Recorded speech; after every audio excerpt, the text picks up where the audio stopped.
भगवान परम संत लाओ त्से के वचन हैं। अध्याय 61। बड़े और छोटे देश। बड़े देश को नदी मुख नीची भूमि की तरह होना चाहिए, क्योंकि वो संसार का संगम है और संसार का स्त्रैण गुण भी। स्त्री पुरुष को मौन से जीत लेती है और मौन से वह नीचा स्थान प्राप्त करती है। इसलिए यदि एक बड़ा देश अपने को छोटे देश के नीचे रखता है तो वह छोटे देश को आत्मसात कर लेता है, और यदि छोटा देश अपने को बड़े देश के नीचे रखता है तो वह बड़े देश को आत्मसात कर लेता है। इसलिए कुछ दूसरों को आत्मसात करने के लिए अपने को नीचे रखते हैं, कुछ स्वभावतः ही नीचे होते हैं और दूसरों को आत्मसात कर लेते हैं। बड़ा देश यही तो चाहता है कि दूसरों को शरण दे, और छोटा देश चाहता है कि वो प्रवेश पा सके और शरण पाए। इस प्रकार यह विचार कर कि दोनों वह पा सकें जो वे चाहते हैं, बड़े देश को अपने को नीचे रखना चाहिए। Chapter 61 Big and Small Countries. A big country should be like the delta low regions, being the concourse of the world and the female of the world. The female overcomes the male by quietude and achieves the lowly position by quietude. Therefore, if a big country places itself below a small country, it absorbs the small country. And if a small country places itself below a big country, it absorbs the big country. Therefore, some place themselves low to absorb others. Some are naturally low and absorb others. What a big country wants is but to shelter others, and what a small country wants is but to be able to come in and be sheltered. Thus, considering that both may have what they want, a big country ought to place itself low.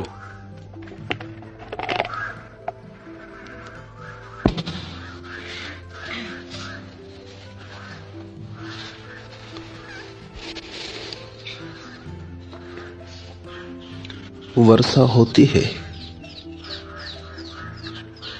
तो बड़े बड़े पहाड़ खाली के खाली रह जाते।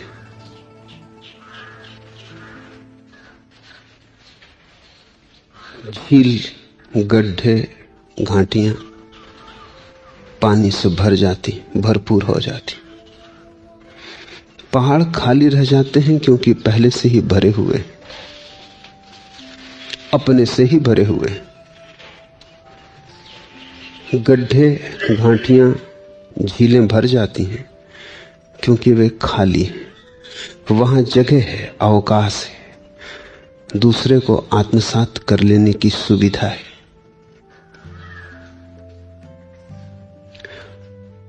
परमात्मा भी प्रतिपल बरस रहा है।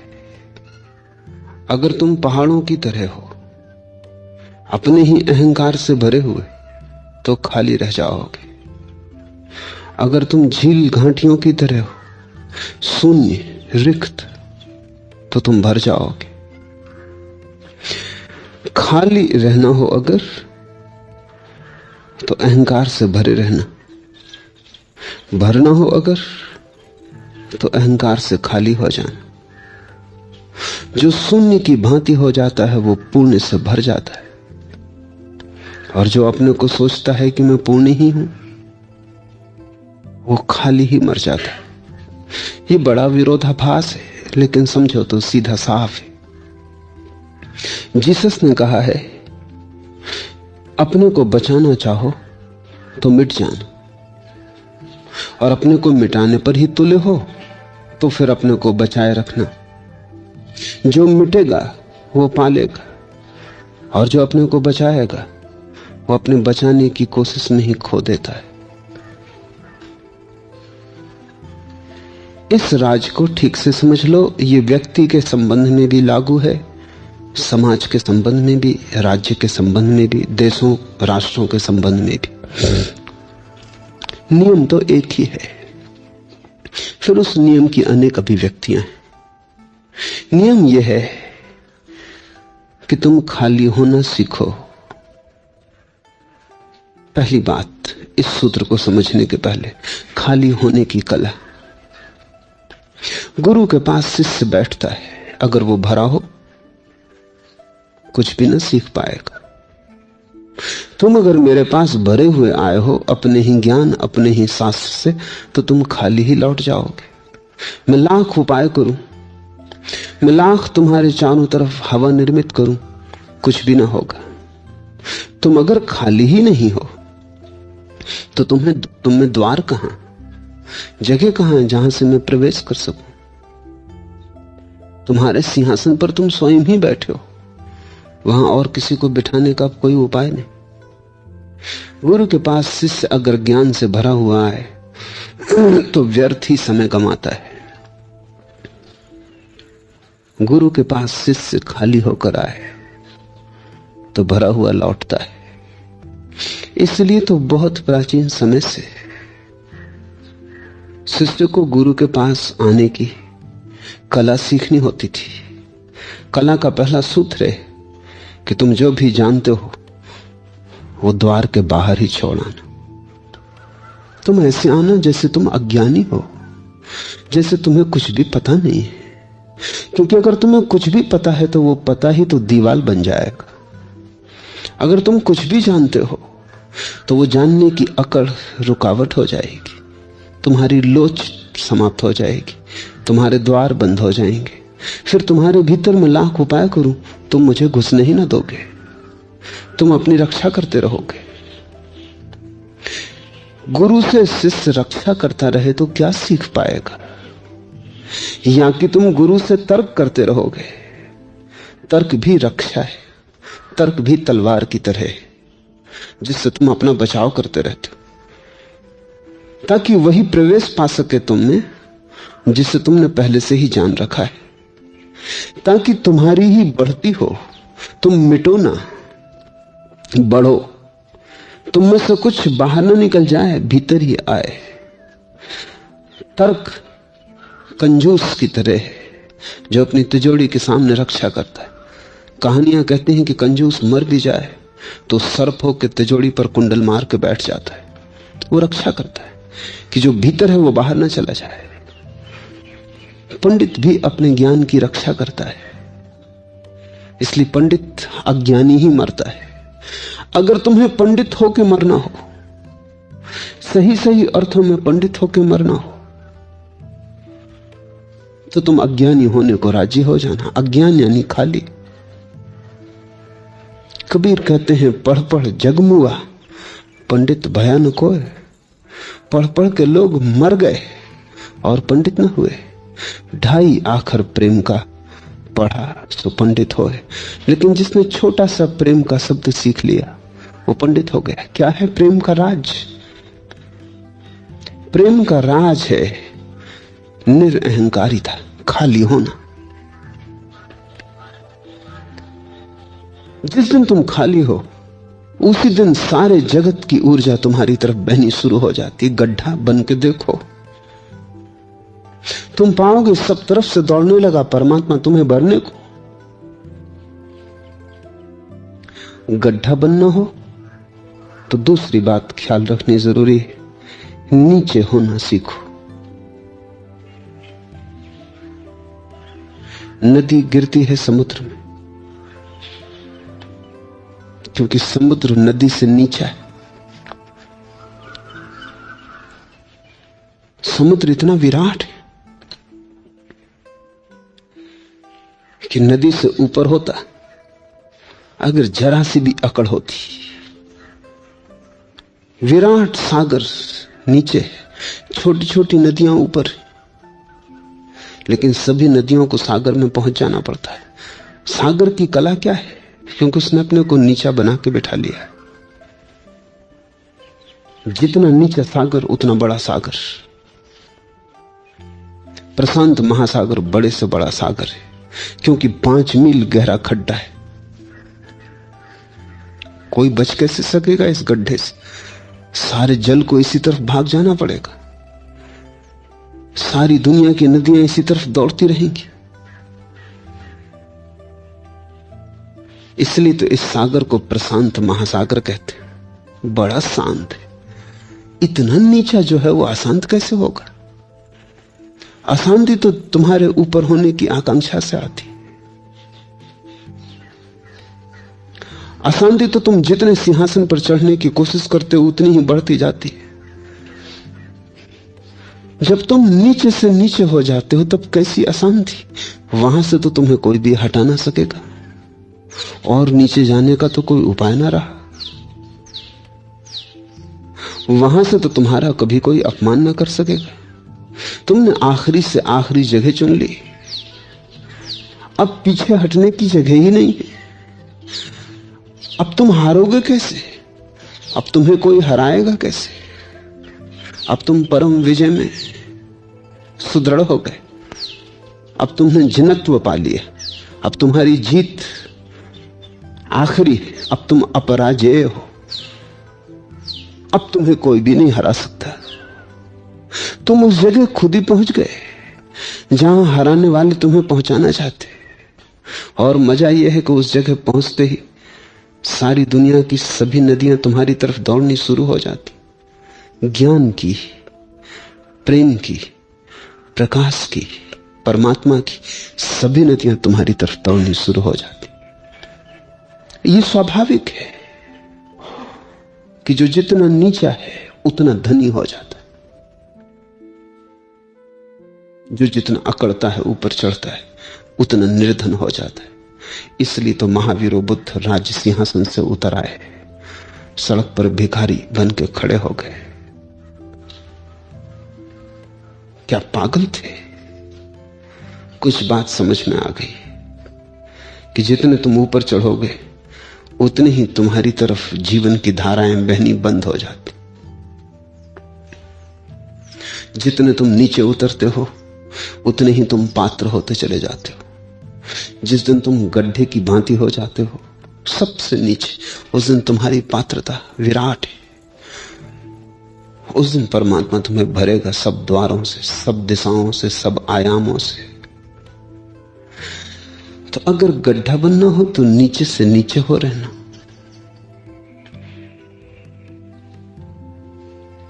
मगर मन उल्टी समझाता है, मन उल्टा ही मार्ग दिखाता है। और मन तुमसे जो जो करने को कहता है वो इतना तर्कयुक्त है कि उसमें छिपा हुआ भ्रांति का, भूल का, अज्ञान का मूल स्वर दिखाई नहीं पड़ता। और मन का गणित विरोधाभासी नहीं है। मन कहता है ऊपर होना हो तो ऊपर चढ़ो, ऊपर होना हो तो नीचे जाना। ये कौन सी बुद्धिमानी? ऊपर जाना हो सीढ़ी लगाओ, धन पाना हो राजमहलों में है, यश कीर्ति पानी हो पदों में, प्रतिष्ठा में है। और मन का गणित बिल्कुल सीधा साफ सुथरा है, बात जचती है। धन पाना हो तो धन पाओ, यश पाना हो तो यश पाओ, बचना हो तो बचाओ। ये जीसस, ये बुद्ध, ये लाओस से, ये इन सब की खोपड़ी कुछ उल्टी मालूम होती है। मन कहता है इनकी बातों में फंसे के उलझ जाओगे, मुश्किल में पड़ जाओगे। ये क्या समझा रहे हैं? ये तो बिल्कुल अतर्क बातें कर रहे हैं। ये कह रहे हैं ऊपर जाना हो तो नीचे जाओ, ये कह रहे हैं बड़ा होना हो तो छोटे हो जाओ, ये कहते हैं धन पाना हो तो भिखारी हो जाओ, ये कहते हैं भिक्षा पात्र में छिपा है सिंहासन, और सिंहासनों में सिवा भिक्षा पात्रों के कुछ भी नहीं। साफ है कि हम मन की मान लेते हैं क्योंकि मन का गणित बहुत साफ मालूम पड़ता है। काश मन का जो गणित है वही जीवन का भी गणित होता तो तुम हारे हुए न होते, तो तुम्हारे जीवन में कोई पराजय न होती, तो तुम्हारी आंखों में हताशा न होती, तो तुम जीत चुके होते। लेकिन जीवन मन के गणित से बिल्कुल भिन्न है। मन का गणित मनुष्य का गणित है, कितना ही साफ सुथरा हो, मनुष्य निर्मित है। जीवन का गणित बिल्कुल उल्टा है। और जीसस, बुद्ध और लाओस से ठीक कहते हैं, क्योंकि वे जीवन के गणित को पहचान लिए। वे कहते हैं कि बड़े होना है, अगर सच में ही बड़े होना, नीचे हो जाओ। ऐसा उन्होंने जाना है होकर। और हम भी उनकी महिमा को देखते हैं। उनसे महिमावान कोई भी नहीं दिखाई पड़ता। सम्राट उनके सामने फीके दिखाई पड़ते हैं।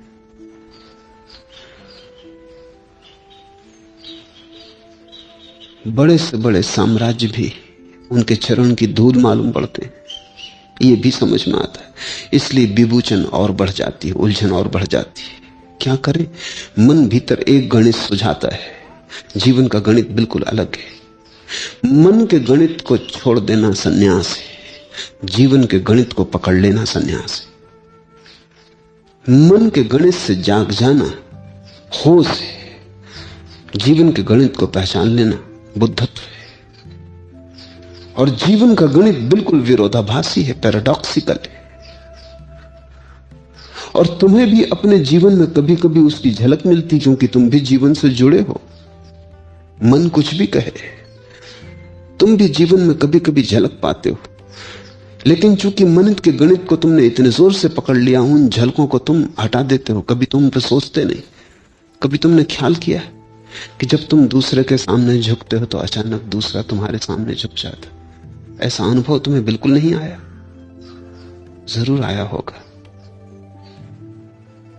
जब तुम किसी के सामने बिल्कुल छोटे हो जाते हो, तभी तुम अचानक पाते हो कि दूसरे के हृदय में तुम्हारे लिए अति सम्मान पैदा हो गया। तुमने जब भी थोड़ी बहुत अपनी महिमा का स्वर सुना होगा, वो विनम्रता में सुना होगा। जब तुम किसी को कुछ देते हो, तब तुम्हारे भीतर के धन की कोई सीमा है। और जब भी तुम किसी से कुछ छीन लेते हो, तब तुमने ख्याल किया कि भीतर तुम कैसे दरिद्र हो जाते हो। ये तुम्हें अनुभव में भी आता है, लेकिन इस अनुभव को तुम कभी विचार नहीं करते। कभी कुछ दे के देखो किसी को, चीज तो जाती है हाथ से, धन जाता है, लेकिन कुछ और जो सभी धनों से बड़ा धन है, अचानक तुम्हें भर देता है। दान का वही तो मजा है। इसलिए तो लोग इतना रस लेते हैं कुछ भेंट देने में। मित्र को, प्रिय को, परिजन को तुम कुछ भेंट देते हो। उस भेंट देने में तुमने जो स्वर सुना है, उसको थोड़ा समझो। वो जीवन का स्वर है। देकर तुम पाते हो, देने में कुछ मिलता है। और जब तुम किसी चीज को पकड़ लेते हो, तभी तुम खो देते हो। कृपण के पास धन होता ही नहीं, दिखाई पड़ता है, क्योंकि दान तो उसने सीखा नहीं, देना तो उसने जाना नहीं। तो धन को दे के जो मिल सकता था, वो वंचित रह गया है। वो पकड़ना जानता है, वो धन का भोग करना नहीं जानता। धन का एक ही भोग है कि तुम उसे दो। जब तुम देते हो, तुम किसी परम धन को पाने के अधिकारी हो जाते हो। बांटो, तब तुम पाते हो कि तुम बढ़ते हो। बचाओ, और तुम पाते हो कि तुम सिकुड़ते हो।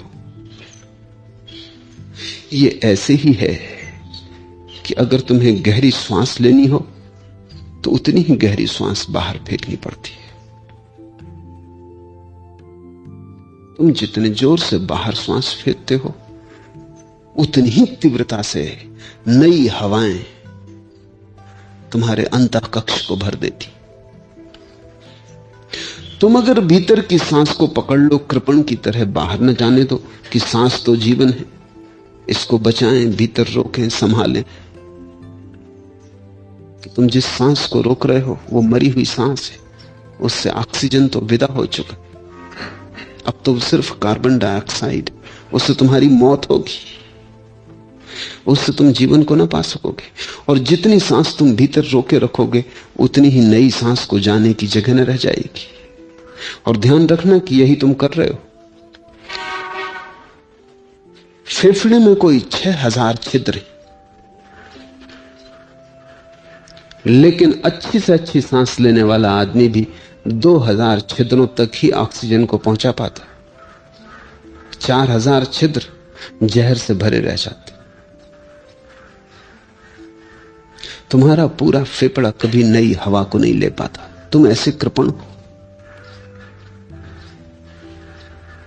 ये तुम्हारे पूरे जीवन का ढंग है, इसलिए तुम्हारी हर वृत्ति में छिपा हुआ है। तुम सांस लेने में भी डर रहे हो, तुम भीतर की सांस को छोड़ने में भी डरते हो, लेकिन जिस सांस को तुमने भीतर पकड़ लिया वो सांस जहर है, उसे बाहर फेंकना जरूरी था। इसलिए तो सारे योगी प्राणायाम पर इतना जोर देते हैं। प्राणायाम का अर्थ क्या है? प्राण धन आयाम, दो शब्द हैं प्राणायाम में। प्राणायाम का अर्थ है प्राण को विस्तीर्ण करो, उसके आयाम को बड़ा करो, फैलाओ। सांस को भीतर मत रोको, बाहर फेंको। जितने जोर से तुम फेंकोगे भीतर गड्ढा निर्मित होता है, जगह खाली हो जाती, प्यास पैदा होती, रुआ रुआ मांगता है। तत्क्षण नई हवाएं, ताजी हवाएं, गंदी हवाओं को बाहर फेंकने के बाद भीतर भर जाता, जीवन आ रहा है। श्वास प्राण है। तुम जितना फेंक सकोगे, उलीझ सकोगे श्वास को, उतनी ही ताजी श्वास तुम पा सकोगे। और यही सूत्र जीवन की सभी प्रक्रियाओं में। उलीझो बेशर्त, जो तुम्हारे पास है उसे दो, बांट दो। प्रेम को बांटो, हृदय को बांटो, अपने बोध, अपनी समझ को बांटो। जो बांट सको बांटो, कंजूसी मत करो। जीवन तो तुम्हारे हाथ से ऐसे ही निकल जाएगा। अगर तुमने इसे बांट लिया तो तुम महाजीवन को पालोगे। और ये जीवन तो ऐसे ही निकल जाएगा, बांटो या ना बांटो। मरते वक्त तुम पाओगे जिसे बचाया वो जा रहा है। ये जीवन तो ऐसे ही चला जाएगा, तुम बचाते रहो तो भी, और बिना उपयोग किए चला जाएगा। मौत की घड़ी में तुम पाओगे कि तुमने जो जो बचाया वो सब जा रहा है। काश तुम इसका उपयोग कर लेते और इसे बांट देते और उसे पा लेते जो कि कभी नहीं जाता है।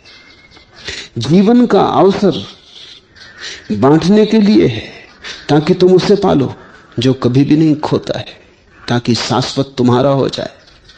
लेकिन तुम क्षुद्र को पकड़ लेते हो, शाश्वत से वंचित रह जाते हो, और क्षुद्र तो छीन ही लिया जाएगा। ये बड़े मजे की बात है। जो छीन ही जाना है उसे देने में क्या कृपणता कर रहे हो? जो चला ही जाएगा अपने आप, जिसका जाना सुनिश्चित है, तुम मालिक क्यों नहीं हो जाते और उसका दान ही क्यों नहीं कर देते हो? तुम मुफ्त में ही कुछ पालोगे। जो जा ही रहा था वो जाता ही, तुमने कुछ दिया नहीं, लेकिन देने की भाव दशा में तुम गड्ढे हो जाते हो। उस गड्ढे में वो भर जाता है जो कभी नहीं जाता। अगर अमृत को पाना हो तो मरण धर्मा को बांटो। अगर शाश्वत को पाना हो तो क्षण भंगुर को पकड़ो मत, जाने दो। और जाते क्षण आनंद उत्सव से जाने दो। क्योंकि अगर तुमने दिया भी और देने में उत्सव न रहा तो भी देना व्यर्थ हो जाएगा। अगर बेमन से दिया तो तुम दो भी दोगे, लेकिन तुम जो मिलता देने से वो ना मिल पाएगा। बेमन से दिया, दिया ही नहीं। देना ऊपर ऊपर रहा, भीतर गड्ढा ना बना। लाओस से कहता है पहला सूत्र है कि तुम खाली हो जाओ। दूसरा सूत्र है कि खाली होने के लिए तुम समुद्र की तरह नीचे हो जाओ, जहां सारी नदियां आके गिर जाती। तुमने समुद्र का कभी विचार किया? सबसे बड़ा, सबसे नीचे, यही बड़े होने का राह, यही बड़े होने का मार्ग है। और तुमने कभी ख्याल किया समुद्र में इतनी नदियां गिरती, बाढ़ नहीं आती?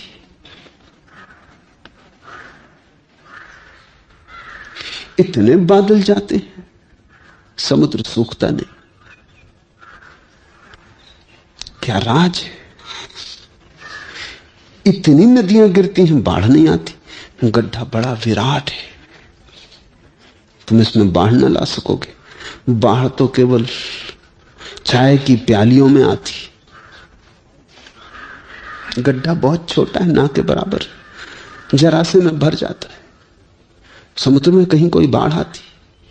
गड्ढा इतना विराट है कि डालते जाओ संसार की सारी नदियों को, सागर पीता चला जाता है। कोई बाढ़ नहीं आती, सागर उत्तेजित नहीं होता। जिस दिन तुम्हारा गड्ढा भी अनंत होगा, उस दिन महासुख की वर्षा होती रहेगी और तुम उत्तेजित ना होगे। अभी तो क्षुद्र सुख भी तुम्हें ऐसा उत्तेजित कर देता है, दीवाना कर देता है। तुम चाय की प्याली हो, उसमें बड़े जल्दी तूफान आ जाते, और अभी तो जरा सा भी छलक जाए तो तुम खाली हो जाते। सागर से इतने विराट बादल उठते रहते हैं, कहीं कुछ पता भी नहीं चलता। जिसे लेने का पता ना चला, उसे देने का पता भी नहीं चलेगा। जो लेते वक्त शांत रहा, वो देते वक्त भी शांत रहेगा।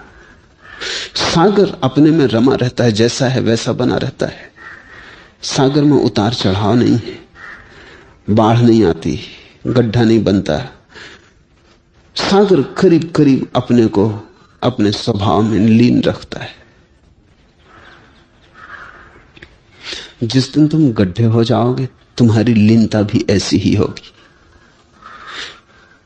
ना तो तुम पागल हो जाओगे सुख से, और न पागल हो जाओगे दुख से। अभी दोनों तुम्हें पागल करते। और जब तक सुख दुख तुम्हें पागल कर सकते हैं, तब तक तुम जानना, तुम्हें अभी उसका स्वाद नहीं मिला जिसको बुद्धत्व कहते हैं, जिसको लाओ से ताओ की प्रतीति कहता है। उस स्वाद के मिलते ही सब सुख फीके हैं, सब दुख झूठे हैं। आना जाना भ्रांति। तुम उससे जुड़ गए जिसका न कोई आना है न कोई जाना है, जिसका कोई आवागमन नहीं, जो सदा एक रस है। उसे ही हमने ब्रह्म कहा है। एक बात और, फिर हम सूत्र में प्रवेश करें। लाओसे की अनूठी से अनूठी खोज है स्त्रीण का सिद्धांत। लाओसे कहता है कि जीवन सत्य की खोज में तुम स्त्रीण सिद्धांत का अनुसरण करो। तो पहले हम समझ लें कि स्त्रीण सिद्धांत है क्या। साधारणता तो तुम समझते हो कि पुरुष शक्तिशाली, लेकिन तुम बड़ी भ्रांति में हो। अब तो बायोलॉजिस्ट, जीव वैज्ञानिक भी राजी है कि स्त्री ही ज्यादा शक्तिशाली है, और यह केवल पुरुष का अहंकार है। सदियों से पोसा गया कि पुरुष ये मानता है कि वो शक्तिशाली है। थोड़ा सोचो, स्त्रियां पुरुषों से ज्यादा जीती हैं, 5 साल औसत उम्र ज्यादा। पुरुष 75 साल जिएगा तो स्त्री 80 साल जिएगी।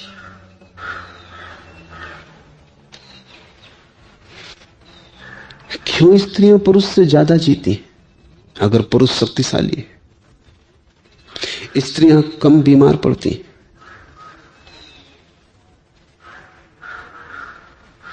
और स्त्रियां दुख को सहने में बड़ी क्षमताशाली। पुरुष छोटे छोटे दुख से उद्विग्न हो जाते। तुम थोड़ा सोचो कि पुरुष हो और अगर तुम्हें गर्भ 9 महीने तक खींचना पड़े, तो मैं नहीं सोचता कि एक पुरुष भी 9 महीने तक जिंदा रह सकेगा। एक रात के लिए पत्नी बाहर चली गई हो और बच्चे को तुम्हारे पास छोड़ गई, तब तुम्हें पता चल जाता कि बच्चा कितने उपद्रव मचा रहा है, कि तबीयत होने लगती कि गर्दन दबा दो, अपनी दबा लो या इसकी दबा दो।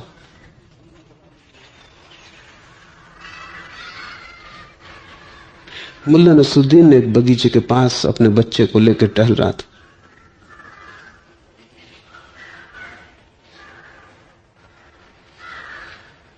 छोटी सी गाड़ी में बच्चे को बिठाए हुए था और बार बार कहता जा रहा था, नसरुद्दीन शांत रहो, नसरुद्दीन शांत रहो, कोई बात नहीं नसरुद्दीन।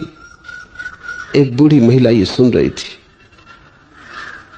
उसने कहा, बड़ा प्यारा बच्चा है। और बच्चा चीख रहा, चिल्ला रहा, रो रहा, हाथ पर फेंक रहा। तो वो बुढ़िया पास आई और उसने बच्चों को कहा कि बेटा नसरुद्दीन शांत हो जाओ। नसरुद्दीन ने कहा, उसका नाम नहीं है नसरुद्दीन, नसरुद्दीन मेरा नाम। मैं अपने को शांत रख रहा हूं किसी तरह, नहीं तो या तो इसकी गर्दन दबा दूंगा या अपनी दबा लूंगा।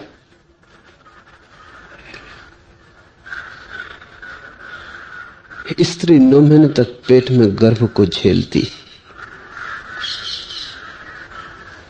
प्रजनन की पीड़ा को झेलती, फिर बच्चे को बड़ा करना छोटा काम नहीं। पुरुष तो ये समझते हैं कि स्त्रियों के पास काम ही क्या है, क्योंकि वो दुकान चला रहे हैं। स्त्रियां कर ही क्या रही, भ्रांति में। दुकान चलाना जरा भी कठिन नहीं, 1000 ग्राहक आसान, ये एक बच्चा उपद्रव ज्यादा है। फिर इसे बड़ा करती, बड़ा करने में इसका लगाव, इसका प्रेम। फिर एक दिन ये विदा हो जाता, ये किसी दूसरी स्त्री के प्रेम में पड़ जाता, उस घाव को भी झेलती। स्त्रियों की सहन शक्ति पुरुषों से कई गुनी ज्यादा है। पुरुष की सहन शक्ति ना के बराबर, लेकिन पुरुष एक ही शक्ति का हिसाब लगाता रहा है, वो है मसल्स की, क्योंकि वो बड़ा पत्थर उठा लेता है। इसलिए वो सोचता रहा है कि मैं शक्तिशाली हूं, लेकिन बड़ा पत्थर उठाना अकेला आयाम अगर शक्ति का होता तो ठीक है, सहनशीलता भी बड़ी शक्ति है। जीवन के दुखों को झेल जाना। स्त्रियां देर तक जवान रहती, अगर उन्हें 10-15 बच्चे पैदा न करना पड़े तो पुरुष जल्दी बूढ़े हो जाते हैं, स्त्रियां देर तक युवा और ताजी रहती। जब बच्चे पैदा होते हैं तो प्रकृति को भी, परमात्मा को भी पता है, 100 लड़कियां पैदा करता है, 115 लड़के पैदा करता है, क्योंकि 14 साल के होते होते 15 लड़के मर जाएंगे, तब संख्या बराबर हो जाएगी। लड़के ज्यादा पैदा होते, लड़कियां कम पैदा होती, क्योंकि विवाह की उम्र आते आते 15% लड़के तो समाप्त हो चुके होंगे। लड़कियां पहले बोलना शुरू करती, बुद्धिमत्ता लड़कियों में पहले प्रकट होती। लड़कियां ज्यादा सतेज होती, ज्यादा शांत होती। विश्वविद्यालयों में भी प्रतिस्पर्धा में लड़कियां आगे होती। ऐसा होना भी चाहिए, क्योंकि पुरुष अपरिहारी नहीं। पुरुष के बिना काम चल सकता है, स्त्री के बिना काम नहीं चल सकता। स्त्री अपरिहारी है, इसमें कोई अड़चन नहीं है। अब तो आर्टिफिशियल इंसेमिनेशन संभव है, पुरुष को बिल्कुल विदा किया जा सकता है, लेकिन स्त्री को विदा नहीं किया जा सकता। इस पर बड़े प्रयोग चलते हैं। पुरुष का उपयोग प्रकृति के सृजन में कितना है? पुरुष संभोग के क्षण में, क्षण भर में तो चुक जाता है, उसका काम पूर्ण हो गया। जो काम पुरुष के लिए क्षण भर में पूरा हो गया है, वो स्त्री के लिए कोई 20 वर्ष लगेंगे। वो उसके पूरे जीवन का ढांचा हो जाएगा। एक बच्चा पैदा होगा, बड़ा होगा, उसका विवाह होगा। पिता प्राकृतिक नहीं है, सामाजिक है, क्योंकि पशुओं में कोई पिता नहीं है, लेकिन माता है। आदिम युगों में मनुष्यों में भी कोई पिता नहीं था, मां ही थी।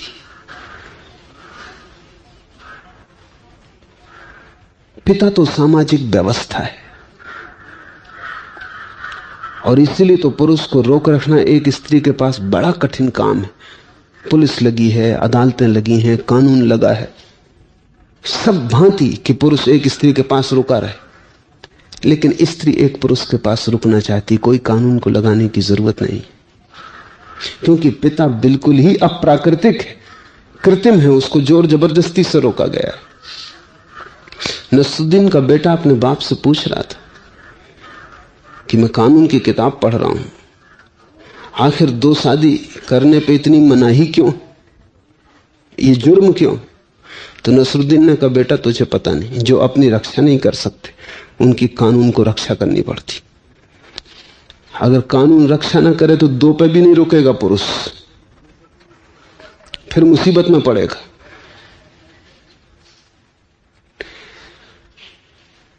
पुरुष पिता सामाजिक संस्कार है, असली नाता तो बच्चे का मां से है, और पिता का काम बड़ा थोड़ा सा है, वो काम इंजेक्शन भी कर सकता है, लेकिन मां का काम कोई व्यवस्था नहीं कर सकती। इस पर प्रयोग चले हैं कि क्या मां के गर्भ को भी हम यांत्रिक गर्भ में भी बच्चे को रख के बड़ा कर सकते हैं? बच्चा बड़ा हो जाता है, पशुओं के बच्चों पर प्रयोग किए गए हैं, लेकिन वो पागल ही बड़ा होता है, विक्षिप्त हो जाता है पहले ही से, क्योंकि मां का गर्भ सिर्फ यंत्र नहीं है, एक बड़े गहन प्रेम की छाया भी भीतर है जो यंत्र नहीं दे सकता। यंत्र गर्मी दे देगा, प्रेम नहीं दे सकता। गर्मी तो बिजली से भी मिल सकती है, लेकिन मां से जो गर्मी मिलती है उसमें जो प्रेम का तत्व जुड़ा है वो बिजली से नहीं मिल सकती। बंदरों पर एक वैज्ञानिक प्रयोग कर रहा था हार्वर्ड में, तो उसने 2 बंदर माताएं बनाई थी। एक बंदर माता बिजली का ही सब इंतजाम, उसके स्तन, दूध की सब व्यवस्था कंबल से लपेटी हुई थी उसे, और दूसरी माता सिर्फ तारों से बनी थी, उसमें भी सब दूध का सब इंतजाम, गर्मी का इंतजाम। लेकिन बंदर उस मां से दूध पीना पसंद करते थे जिसमें थोड़ा कंबल लपटा हुआ था, क्योंकि थोड़ा सा मां की शरीर का एहसास, थोड़ा सा मां की चमड़ी का स्पर्श, ऐसा कुछ प्रतीति उसमें थी। अलग अलग बंदर पाले गए। जो बंदर मां के पास पाले गए वो, जो कंबल से लपटी मां से पाले गए यंत्र से वो, और जो तारों से लपटी मां से पाले गए, उन तीनों में बुनियादी फर्क थे। पहले बच्चे बिल्कुल स्वस्थ थे, दूसरे बच्चे शरीर से बिल्कुल स्वस्थ थे लेकिन मन से कुछ विक्षिप्त थे, और तीसरे बच्चे शरीर से बिल्कुल स्वस्थ थे लेकिन मन से बिल्कुल विक्षिप्त थे। मां कुछ और भी दे रही है, पिता तो केवल जीवाणु दे रहा है जो कि इंजेक्शन से भी दिया जा सकता है। मां कुछ और भी दे रही है, शरीर ही नहीं, उसके जीवन की ऊर्जा, उसके भीतर छिपे हुए प्राण बच्चे को सब तरफ से संभाल रहे हैं। यह संभव नहीं है कि यंत्र से किया जा सके, इसलिए वैज्ञानिक कहते हैं पुरुष को हम कभी विदा भी कर सकते हैं लेकिन स्त्री को विदा नहीं किया जा सकता। वो ज्यादा मौलिक है, ज्यादा आधारभूत है। लाओस से कहता है कि स्त्रीण तत्व सृष्टि का मूल है, पुरुष सहयोगी है, आधार नहीं। और स्त्रीण तत्व क्या है? स्त्रीण तत्व है, पहली बात समझ लेनी, गड्ढे की भांति। स्त्री क्या है? स्त्री एक गर्भ, एक गड्ढा है, एक रिसेप्टिविटी, एक ग्राहकता है। स्त्री में जगह है, स्पेस है, तभी तो उसमें बच्चा बड़ा हो सकता है। एक दूसरे जीवन को भीतर लेने की संभावना है। लाओस से कहता है कि तुम भी स्त्रीण बनो कि ताकि तुम भीतर ले सको। परमात्मा भी तुम्हारे भीतर तभी प्रवेश कर सकेगा जब तुम गर्भ की भांति हो जाओगे। जगह बनाओ, गड्ढा करो, स्थान बनाओ। और परमात्मा को भी तुम तभी संभाल सकोगे जब तुम्हारे भीतर स्त्रीण प्रेम समर्पण होगा, नहीं तो तुम ना संभाल सकोगे। क्योंकि परमात्मा को संभालना एक महानतम गर्व है। उससे बड़ा कोई गर्व नहीं, क्योंकि उससे तुम्हारा ही पुनरुज्जीवन होगा, नया जन्म होगा। तुम अपने ही भीतर को पुनः नए रूप, नए आयाम में उद्घाटित करोगे। तुम ही तो जन्मोगे अपने भीतर से। स्त्रीण का अर्थ है भीतर जो खाली है और जिसमें ग्राहकता है। स्त्री लेती है, पुरुष देता है।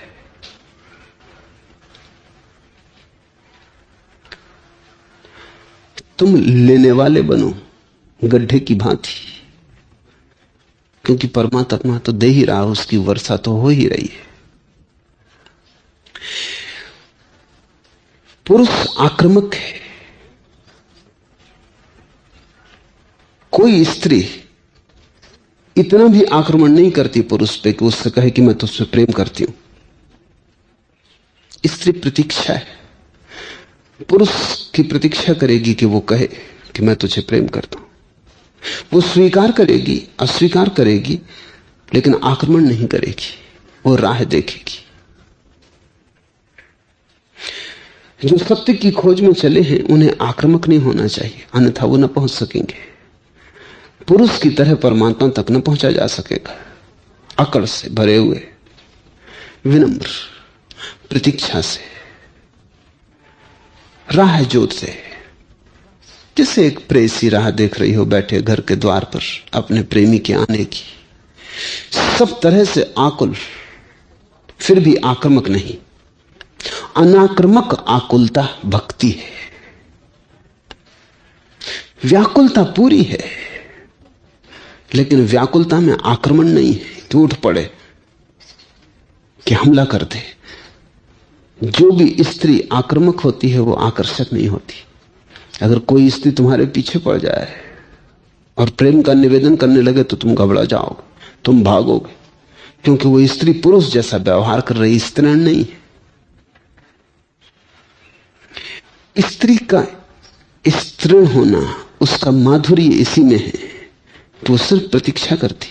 वो तुम्हें उकसाती है लेकिन आक्रमण नहीं करती। वो तुम्हें बुलाती है लेकिन चिल्लाती नहीं। उसका बुलाना भी बड़ा मौन है। वो तुम्हें सब तरफ से घेर लेती है लेकिन तुम्हें पता भी नहीं चलता। उसकी जंजीरें बड़ी सूक्ष्म, वो दिखाई भी नहीं पड़ती। वो बड़े पतले धागों से, सूक्ष्म धागों से तुम्हें सब तरफ से बांध लेती, लेकिन उसका बंधन कहीं दिखाई भी नहीं पड़ता। पुरुष के बंधन बड़े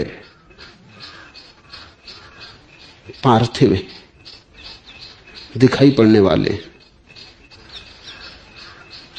स्त्री के बंधन बड़े अदृश्य, बड़े आत्मिक, अपार्थिव, दिखाई नहीं पड़ते। सत्य या परमात्मा की तरफ तुम स्त्री की भांति जाना।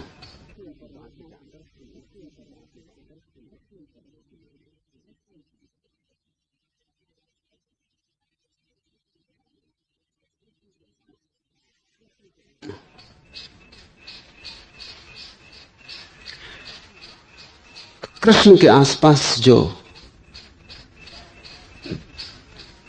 परम धारणाओं का जाल रचा गया वो यही है। कृष्ण यानी परमात्मा। कृष्ण शब्द का अर्थ होता है जो आकृष्ट करे, जो खींचे।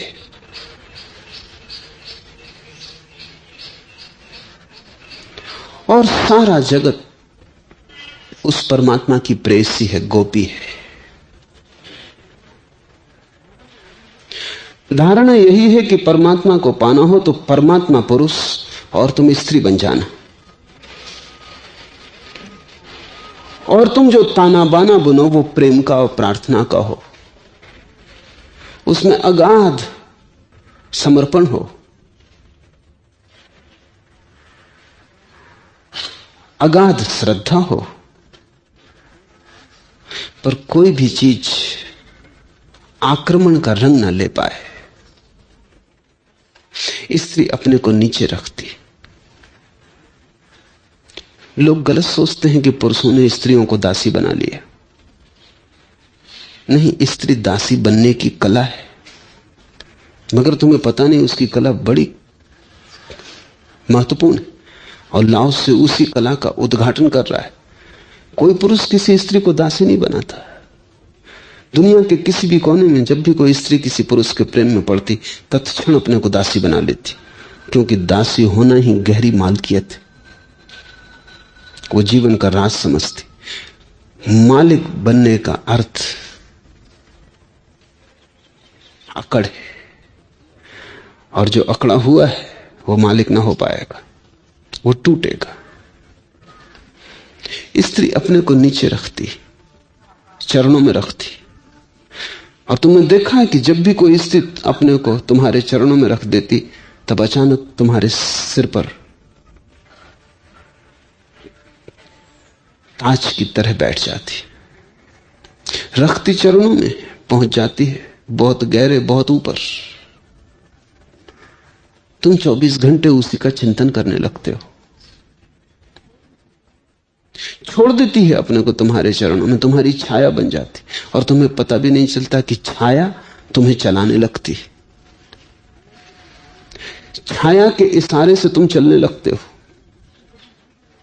स्त्री कभी यह भी नहीं कहती सीधा कि ये करो, लेकिन वो जो चाहती है करवा लेती है। वो कभी नहीं कहती कि ये ऐसा ही हो, लेकिन वो जैसा चाहती है वैसा करवा लेती है। लाओस से ये कह रहा है कि उसकी शक्ति बड़ी है, और शक्ति उसकी क्या है? क्योंकि वो दासी है। शक्ति उसकी यह है कि वो छाया हो गई है। बड़े से बड़े शक्तिशाली पुरुष किसी के प्रेम में पड़ जाते हैं और एकदम आसक्त हो जाते। चाहे नेपोलियन हो, तो अपनी प्रेसी जोसेफाइन के सामने वो बिल्कुल साधारण बच्चा है। लाखों सैनिकों को आज्ञा देता है।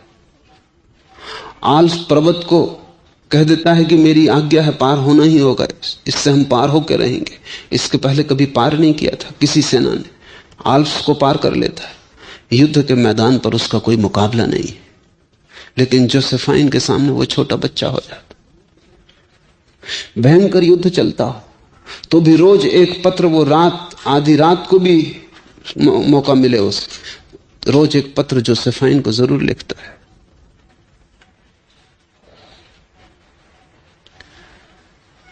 और जोसेफाइन छाया की तरह, और कभी उसने उसे चलाना नहीं चाहा। कोई आतुरता नहीं है कि नेपोलियन को वो चलाए, लेकिन नेपोलियन चलता है। क्या हो गया है? लाओस से कहता है स्त्रीण शक्ति की बड़ी खूबी, वो खूबी यही है जो कि अस्तित्व की खूबी है। तो अगर तुम्हें अस्तित्व को समझना है तो स्त्रीण चित्त की धारणा को ठीक ठीक समझ लेना। अस्तित्व भी ऐसे ही चल रहा है। स्त्री अब भी अस्तित्व के पास है। पुरुष अपने विचार में बहुत दूर खो गया है। नीचे हो जाना, तब तुम ऊंचे हो जाओगे। छाया बन जाना, तब तुम ही मार्गदर्शक हो जाओगे। अपने को मिटा देना, रेखा भी मत बचाना, तब तुम्हारी विजय की कोई सीमा नहीं। अभी तुम बिल्कुल हारे हुए हो। अभी तुम बिल्कुल खंडहर हो, टूटे हुए हो। अभी तुम्हारी आंखों में सिवाय पराजय के, हारेपन के, सर्वहारा भाव के कुछ भी नहीं है। तुमने अपनी अकड़ से जी के बहुत देख लिया। अगर तुम्हारे पास कान हो, मेरी बात तुम्हें सुनाई पड़े, तो तुम अब बिना अकड़ के जीना। शुरू कर दो। पुरुष की भांति दंभ से भरे हुए बहुत जी लिए जन्मों जन्मों। यहां एक बड़ी मजेदार बात है। महावीर के अनुयायी मानते हैं कि जब तक कोई व्यक्ति पुरुष की पर्याय में ना आ जाए तब तक मुक्त नहीं हो सकता। अगर ठीक उसके सामने तुम्हें लाओत्से को समझना हो तो लाओत्से कहता है जब तक कोई स्त्री पर्याय में ना आ जाए तब तक मुक्त नहीं हो सकता। महावीर और लाओत्से ठीक विरोधी छोर है।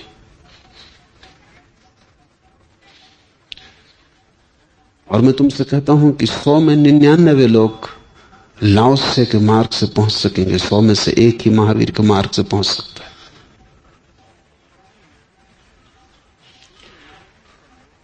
क्योंकि महावीर का मार्ग संघर्ष का है, समर्पण का नहीं,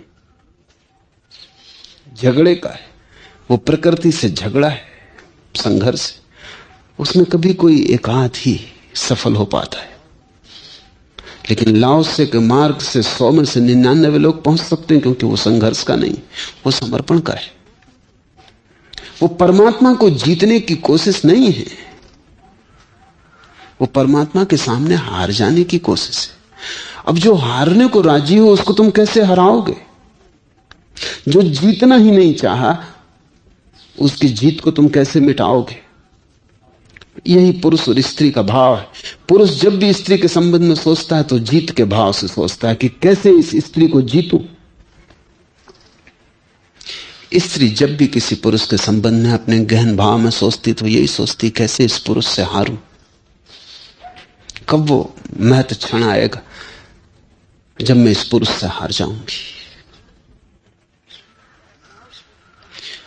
लाओत्से कहता है हारने की कला ही जीतने की कला है, स्त्रीण भाव में।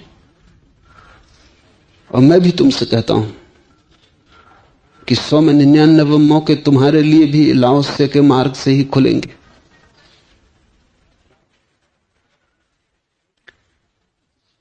नदी की धार के विपरीत तैर के कोई एक आध आदमी शायद पहुंच जाए, वो भी संदिग्ध मालूम पड़ता है, क्योंकि नदी से लड़ोगे तो टूटोगे।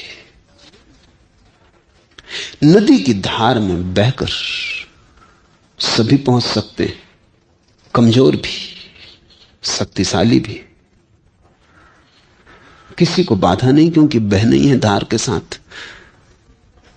रामकृष्ण कहते थे एक ढंग तो है पतवार चलाने का, वो नदी से लड़ना है, उसमें थकान आएगी। और एक रास्ता है प्रतीक्षा करने का कि जब हवा दूसरे किनारे की तरफ बह रही हो तब पाल तान देना। पतवार की कोई जरूरत नहीं, हवा का ही उपयोग कर लेना। हवा दूसरे किनारे की तरफ जा रही है, पाल खोल देना, हवा के साथ ही नाव चली जाती। प्रतीक्षा करना ठीक समय की और समर्पण कर देना, फिर तुम्हें पतवार नहीं चलानी पड़ती। और पतवार चला के शायद ही कभी कोई थोड़े से लोग पहुंचे हैं, उनको उंगलियों पर गिना जा सकता है। इसलिए तो जैन धर्म बहुत प्रभावी नहीं हुआ, जगत में उसकी दूर दूर तक खबर नहीं पहुंच सकी। करोड़ों करोड़ों लोग उस मार्ग पर चल नहीं सके। जो थोड़े से इने गिने अनुयायी हैं वो भी चलते नहीं, नाम मात्र को जैन है। जैन शब्द आता है जिन शब्द से, जिन का अर्थ है जीतने वाला, जिसने जीता, जिसने जीत के दिखला दिया। लाओत्से कहता है कि हार जाओ, सर्वहारा हो जाओ, स्त्रीण हो जाओ तो तुम पहुंच जाओगे। स्त्रीण होने का अर्थ है नदी में पतवार मत उठाओ, पाल तान दो।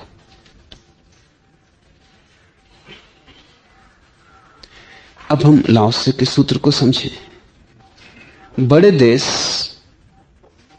देश को नदी मुख नीची भूमि की तरह होना चाहिए, जहां नदी गिरती है सागर में।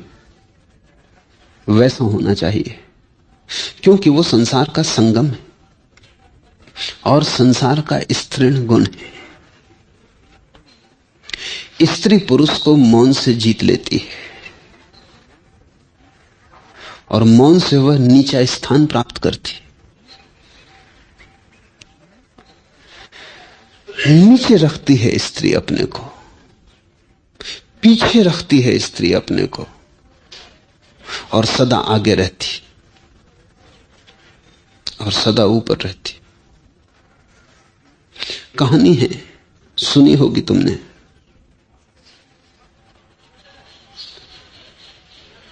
कि अकबर ने बीरबल को कहा कि मेरे इस दरबार में क्या ऐसे लोग भी हैं जो अपनी स्त्री से डरते ना हो। बीरबल ने कहा बड़ा जटिल है पता लगाना, क्योंकि उनके अंतःकक्षों में कौन प्रवेश करे, लेकिन कोई तरकीब निकालेंगे, कुछ लोग जरूर होंगे। तरकीब निकाली गई, सारे दरबारी बुला लिए गए और अकबर ने कहा कि ईमान से धोखा मत देना, ये तुम्हारे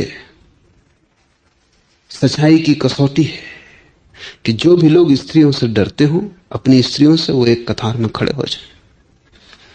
सारे लोग खड़े हो गए सिर्फ एक आदमी को छोड़ के। अकबर भी हैरान हुआ, इतने लोग स्त्रियों से डरते। फिर इससे भी हैरान हुआ कि कम से कम एक आदमी तो है, और इस आदमी को हमेशा दब्बू समझता था कि आदमी कोई बड़ी अकड़ का आदमी न था। फिर भी उसने कहा कि धन है मेरा भाग, कम से कम मेरे दरबार में एक आदमी। तुम अपनी स्त्री से नहीं डरते? उसने कहा आप मुझे गलत मत समझे। घर से जब निकलने लगा मेरी पत्नी ने कहा जहां भी भीड़ भाड़ हो वहां खड़े मत हो। अब उधर सब खड़े, तो मैं उधर भीड़ भाड़ में खड़ा नहीं हो सकता। ऐसा पुरुष खोजना कठिन है जो अपनी स्त्री की नहीं मान के चलता। इसमें कुछ बुरा भी नहीं, ये बिल्कुल स्वाभाविक है। लाओ से यही समझा रहा है, लाओ से यही कह रहा है कि ये स्वाभाविक है। अगर प्रेम है पुरुष का स्त्री से तो वो मान के चलता ही है। जैसे तुम्हारे भीतर मस्तिष्क है और हृदय है, मस्तिष्क पुरुष है और हृदय स्त्री। अगर तुम प्रेमपूर्ण हो तो तुम हृदय की मान के चलोगे, मस्तिष्क की मान के नहीं। वैसे ही दो व्यक्ति जब प्रेम में पड़ जाते हैं तो स्त्री हृदय है और पुरुष मस्तिष्क है। तब भी हृदय की ही मान के चलोगे जब तुम प्रेम में पड़ जाते हो। हाँ, प्रेम न हो तब बात अलग। प्रेम हो तो स्त्री हमेशा जीतती है। नदी ही न हो तो बात अलग, तो गिरेगा क्या। लेकिन अगर नदी हो प्रेम की तो स्त्री हमेशा जीतती, क्योंकि वो नीचे रखती है अपने को। तुम्हारी नदी को उसमें गिरना ही पड़ेगा, इसमें कोई उपाय नहीं। और स्त्री मौन से जीतती, वो बोलती नहीं, वो कहती भी नहीं, यद्यपि उसका पूरा व्यक्तित्व कह देता है। अगर स्त्री को कहीं नहीं जाना है और चाहते हो तुम कि जाए, तो उसके पूरे व्यक्तित्व से भनक पड़ने लगती है कि वो जाना नहीं चाहती, कहेगी नहीं। जो स्त्री कह दे वो ठीक ठीक स्त्री नहीं है, क्योंकि जो बिना कहे हो जाए उसे कह के क्या करवाना। जो मौन से हो जाता हो उसे बोल के कहलवाना बिल्कुल व्यर्थ है और बात का रस ही खो जाता है। स्त्री पूरे व्यक्तित्व से कहती है, स्त्री ज्यादा टोटल है, समग्र है। अक्सर ऐसा होता है, मनोवैज्ञानिक इस खोज पर बड़े हैरान हुए। अक्सर ऐसा होता है कि पति है, पत्नी है, छोटा बच्चा है। पति चाहता है कि क्लब जाना या कहीं मंदिर जाना, सिनेमा जाना, पत्नी नहीं जाना चाहती। वो कहेगी नहीं। अगर प्रेम है तो बिल्कुल नहीं कहेगी, क्योंकि प्रेम का मतलब ये है कि वो छाया है, पति जहां जाए वो जाए। वो नहीं कहेगी, लेकिन वो जाना नहीं चाहती। उसके सारे व्यक्तित्व से तरंगें उठती न जाने की। बच्चा फौरन इंकार करने लगेगा। मनोवैज्ञानिक कहते हैं कि बच्चा माध्यम हो जाता है तत्क्षण। वो खांसने लगेगा कि मुझे तबीयत खराब है, ये है वो है, और वो बच्चा बाधा खड़ी करेगा। इस पर बहुत सी अध्ययन किए गए हैं कि मामला क्या, ये बच्चा कैसे पहचान लेता है। बच्चा अभी ज्यादा सरल है, अभी बच्चा हृदय ही हृदय है। अभी बच्चा स्त्री के ज्यादा करीब है, पुरुष के उसने करीब नहीं है। इसलिए मां के भीतर जो भी घटित होता है उसकी तरंगें बच्चे को पहले लग जाती। पति को देर लगेगी तरंगें पहुंचने में, वो काफी फासले पर है, और बच्चा फौरन घोषणा कर देगा कि उसकी तबीयत खराब है, या उसे बुखार मालूम हो रहा, या वो नहीं जाना चाहता। और मां ने एक शब्द नहीं कहा बच्चे को, लेकिन उसकी भावभंगिमा, उसके होने का ढंग वो बच्चा पकड़ लेता है। अगर पुरुष बहुत प्रेम करता है तो वो भी पकड़ लेता है, क्योंकि जो पुरुष प्रेम करता है अपनी पत्नी को, वो अपनी पत्नी के पास बच्चे जैसा ही हो जाता है। पत्नी का स्वभाव बहुत गहरे में मां का स्वभाव है, स्त्री का स्वभाव मां का स्वभाव है, और पुरुष का स्वभाव बहुत गहरे में बेटे का स्वभाव है। इसलिए हिंदू ऋषियों ने तो आशीर्वाद दिया है कि वही विवाह सफल है जिसमें अंत में पति बेटे की तरह हो जाए। हिंदी ऋषि आशीर्वाद देते थे 9 वर वधू को, तो वो कहते थे कि 10 तुम्हारे बेटे हों और 11वां पति तुम्हारा बेटा हो जाए। अंतिम सफलता प्रेम की वहां है जहां पत्नी मां हो गई और पति बेटा हो गए। उसका अर्थ इतना ही हुआ कि अब पति भी इतने करीब आ गया जैसे कि स्त्री के गर्भ में समा गया। इतनी निकटता आ गई कब स्त्री का मौन भी उसे समझ में आता है। स्त्री अपने मुंह से नहीं कहे वो शोभा नहीं देता, लेकिन उसकी तरंगें कह दे और पति समझ ले वही शोभा देता है।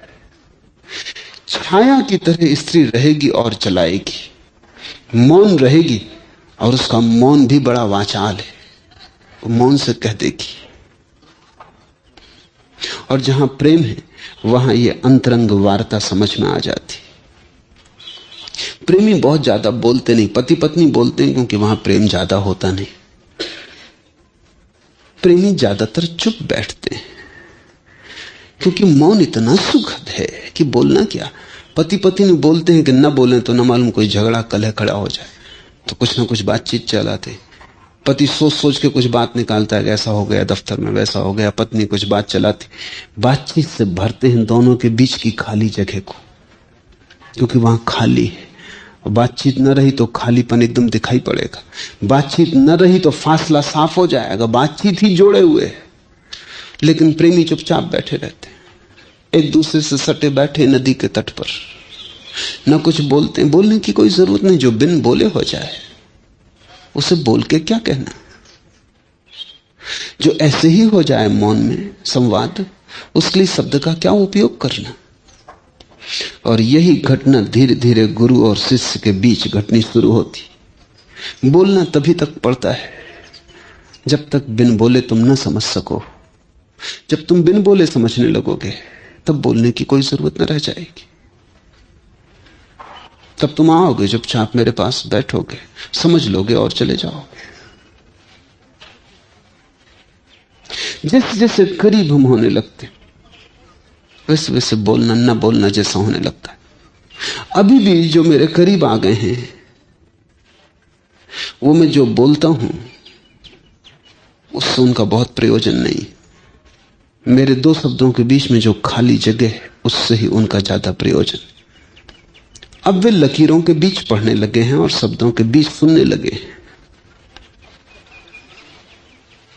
अब शब्द तो केवल बहाना है, लेकिन जो नए होंगे उनके लिए शब्द ही सेतु होंगे। दूर को जोड़ना हो शब्द चाहिए, पास को जोड़ना हो मौन काफी है।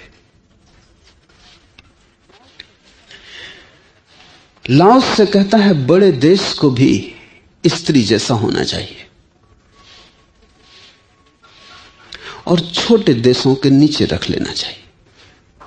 ये बड़ी महत्व की बात है। काश कभी ये हो सके तो दुनिया में युद्ध बंद हो जाए। लाओ से की बात सुनी जाए तो ही दुनिया से युद्ध समाप्त हो सकते हैं, अन्यथा नहीं। क्योंकि लाओ से यह कह रहा है कि बड़ा देश अपने को नीचे रख ले, तुम इतने बड़े हो कि ऊपर रखने की बात ही बेहुदी मालूम पड़ती। जो बड़ा है वो विनम्र हो जाता है। रहीम ने कहा है जब वृक्ष फलों से लद जाता है तो डालियां झुक जाती। जो जितना भर जाता है, जितना बड़ा हो जाता है, उतना झुक जाता है, जमीन छूने लगती है उसकी डालियां। ये तो बिना फल के वृक्ष हैं जो अकड़े खड़े रहते हैं। छोटा आदमी अकड़ा रहता है क्योंकि उसे डर है कि अगर झुका तो लोग समझ लेंगे छोटा है। बड़े को क्या डर है? बड़ा झुक सकता है क्योंकि कितना ही झुके बड़प्पन तो खोता नहीं, बल्कि झुकने से बढ़ता है। जिसके भीतर हीनता की ग्रंथि छिपी है वो डरता है। मेरे पास लोग आते, मैं उनको देखता हूं, उनमें जिनमें भी थोड़ा सा भी बड़प्पन है वो सरलता से झुक जाते। उनमें जो बहुत क्षुद्र हैं और बहुत हीनता की ग्रंथि से भरे, वो अकड़े खड़े रह जाते। उनका झुकना मुश्किल है क्योंकि उनको डर है अगर वो झुके, उन्हें पता है कि वो हीन है, दूसरों को भी पता चल जाएगा कि हीन है। जो झुक सकता है सरलता से, जिसे झुकने में जरा भी अड़चन नहीं आती, जिसे झुकना सहज बात है, उसका अर्थ है कि उसके भीतर कोई हीनता का बोध नहीं, कोई इंफीरियरिटी कॉम्प्लेक्स नहीं। छोटे डरते हैं झुकने से, बड़े अवसर खोजते हैं झुकने का। क्षुद्र भयभीत रहता है कि कहीं कोई ऐसा मौका ना आ जाए कि झुकना पड़े। जो क्षुद्र नहीं है उसका भय क्या? इसलिए जितनी श्रेष्ठता होती है उतनी विनम्र होती है, और जितनी क्षुद्रता होती है उतनी ही अहंकारपूर्ण होती है। लाओस से कहता बड़े हो, चाहे व्यक्ति चाहे देश, तो झुक रहो, नदीमुख नीची भूमि की तरह हो जाओ, क्योंकि तुम संसार के संगम हो। झुकोगे तो ही संगम बन पाओगे। संगम की भूमि तो नीचे होनी चाहिए, तभी तो नदियां वहां गिरेंगी। अकड़े ऊपर उठे तो संगम न बन पाओगे। और संसार का स्तृण गुण है और संगम स्तृण गुण है, वही तो मिलन होता है।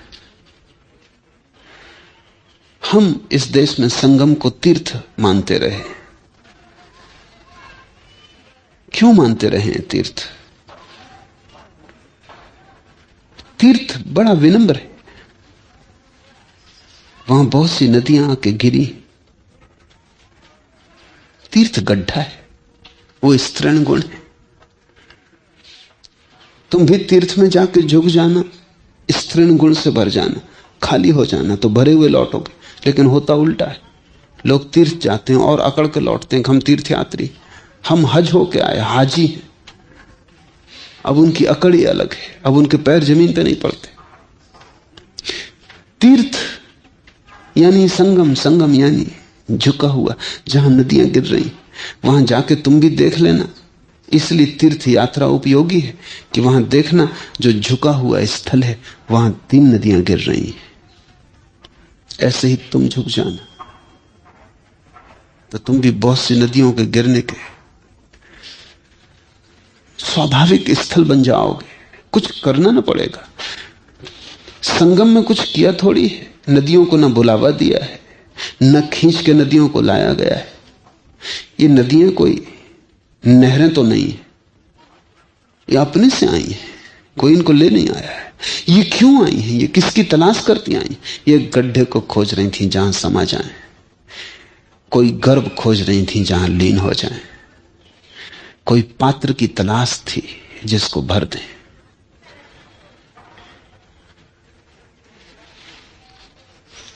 स्त्री पुरुष को मौन से जीत लेती है और मौन से वह नीचा स्थान प्राप्त करती है। कहती है दासी अपने को हो जाती है मालकिन, कहती है दासी बन जाती है रानी। अगर परमात्मा के हृदय में भी तुम्हें ऊंचा स्थान पाना हो तो तुम आखिरी से भी आखिरी हो रहना। इसलिए यदि एक बड़ा देश अपने को छोटे देश के नीचे रखता है तो वो छोटे देश को आत्मसात कर लेता है, कर ही लेगा। यही तो पूरा का पूरा उपाय है गुरु को आत्मसात कर लेने का, कि तुम गुरु के नीचे अपने को रख देना, तुम गड्ढा बन के बैठ जाना हो। गुरु की नदी तुम में गिर जाएगी, तुम भर जाओगे। जिसे भी आत्मसात करना हो उसके नीचे गड्ढे बन के बैठ जाना, उसके चरण पकड़ लेना। लाओस से कहता है अगर बड़ा देश छोटे देश के नीचे अपने को रख दे, तत्क्षण छोटे देश को पी जाएगा। और ये पीना बड़ा प्रेम का होगा, ये कोई युद्ध से दबाया हुआ नहीं होगा, ये कोई तलवार के बल पर नहीं हुआ होगा, ये संगम होगा, ये स्त्रीण गुण से होगा। इसलिए तो भारत ने कभी किसी पर हमला नहीं किया, कभी चाहा नहीं हमला करना। कारण था हमला करने की बात ही बेहोती है, ये देश इतना बड़ा है और इसने बहुतों को आत्मसात कर लिया। जो भी विदेशी आया, जिसने भी इस पर हमला किया, जो भी इसका मालिक बन के बैठा, उसको ये पी गया, उसको आत्मसात कर लिया। इसका आत्मसात करना बड़ा सूक्ष्म है। जो कुछ लाओस से कह रहा है वो भारत का पूरा इतिहास है। इसने इंच भर भी अपने से बाहर जाके फैलाव नहीं करना चाहा। छोटी छोटी कौमें आई, बड़ी छोटी कौमें थी। इस मुल्क के सामने उनका कोई इतिहास न था, कोई गौरव न था। खून आए, यवन आए, तुर्क आए, मुगल आए, उनका कोई इतिहास न था। भटकते कबीले थे, खानाबदोश थे, कोई संस्कृति न थी। इस मुल्क को उन्होंने शासन किया, वो इस भ्रांति में रहे कि वो शासन कर रहे हैं। वो अब कहां है? उन सबको भारत पी गया, इसने उनके नीचे रख लिया। ये चुपचाप उनको आत्मसात कर गया और अब पश्चिम में पता चलना शुरू हो रहा है और भविष्य बताएगा इस घटना को, क्योंकि ये तो बहुत सूक्ष्म रास्ते हैं। अंग्रेजों ने इतने दिन तक इस मुल्क में हुकूमत की, वो हुकूमत तो क्षणभंगुर थी, आई गई हो गई, लेकिन उनके माध्यम से भारत का हृदय पश्चिम में प्रविष्ट हो गया। सारी दुनिया भारत की तरफ दौड़ रही। ये एक दूसरी ही विजय यात्रा है जिसको मिटाने का कोई उपाय नहीं।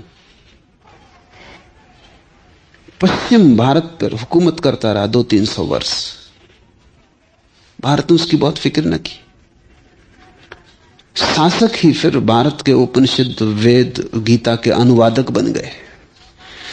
शासक ही फिर भारत के साधुओं, सन्यासियों के सत्संग में पहुंच गए।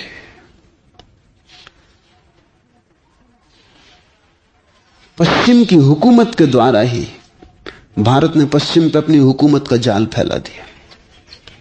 लंबा समय लगेगा, तब जाहिर होगा कि कौन जीता कौन हारा। भारत को हराना मुश्किल है, एकदम असंभव है। वो नदी को उल्टी धार बहाना है। आज पश्चिम के कोने कोने में भारत का सन्यासी, पश्चिम के कोने कोने में भारत के मंदिर उठ रहे हैं, पश्चिम के कोने कोने में ध्यान करने वाले लोग हैं, प्रार्थना करने वाले लोग हैं। पर यह बड़ा धीमा है, बड़ा सूक्ष्म स्त्रीण है, इसलिए तुम इसका अखबारों में खबर ना पढ़ पाओगे। ये इतने चुपचाप हो रहा है, इतने मौन हो रहा है। मैं यहां बैठा हूं, मैं तो उन गुरुओं को भी थोड़ा आक्रामक मानता हूं जो पश्चिम जाते, क्योंकि उतना भी क्या जाना, उसमें भी थोड़ा पुरुष गुण हो गया। मैं चुपचाप यहां बैठा रहता, जिसको आना है वो आ ही जाएगा। अगर गड्ढा पूरा है तो कितनी देर तक नदी यहां वहां भटकेगी, उसे आना ही पड़ेगी। एक गड्ढा होकर बैठ जाओ,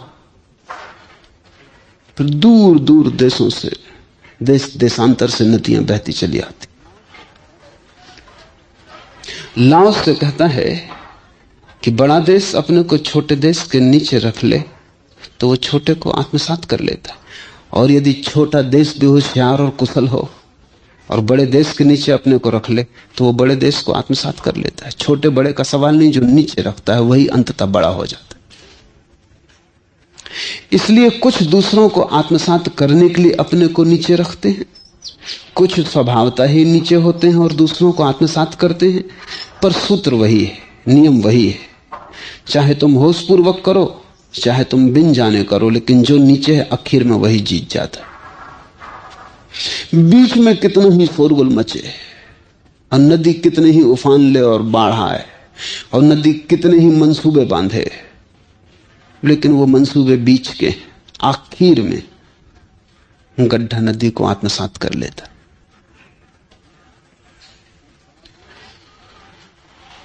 फिर बड़ा देश भी यही चाहता है कि दूसरों को शरण दे, और छोटा देश भी यही चाहता है कि प्रवेश पा सके और शरण पाए।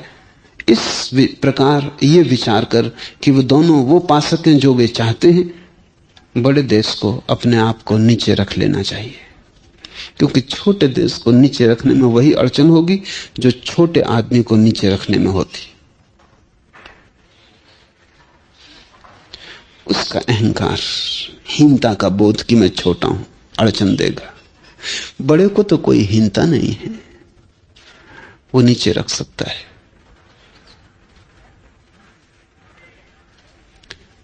ये जो सूत्र है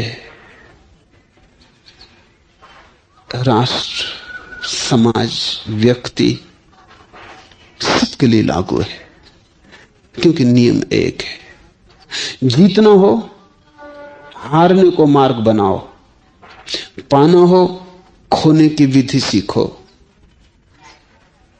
अमृत हो जाना हो, मर जाओ, मिट जाओ अपने हाथ से।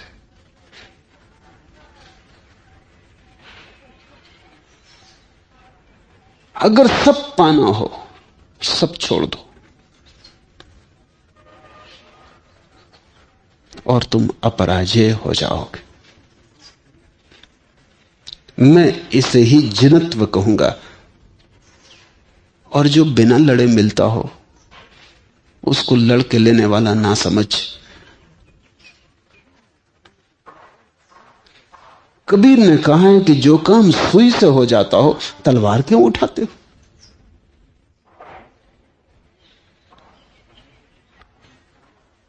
और सच तो यह है कि यह काम बिना सुई उठाए हो जाता है, फिर तलवार क्यों उठाते हो? इसे अपने जीवन का ढंग बनाओ, ये तुम्हारे रोए रोए में, श्वास श्वास में, धड़कन धड़कन में समा जाए। जल्दी ही तुम एक महासुख के द्वार पर अपने को खड़ा हुआ पाओगे, जिससे तुम अब तक वंचित रहे हो। लगेगा आ गया क्षण मिलने का, जिसको अब तक तुमने अपनी नासमझी से गंवाया है। सोचते थे कमा रहे हो और गमाते थे, उसे तुम पहली दफा कमा लोगे। तुम ही हो कारण अपनी असफलता के, क्योंकि तुम सफल होने की कोशिश कर रहे हो। तुम ही आधार बन जाओगे परम सफलता के। एक बार असफल होकर देखो, एक बार हारो, सीख लो स्त्री का गुण।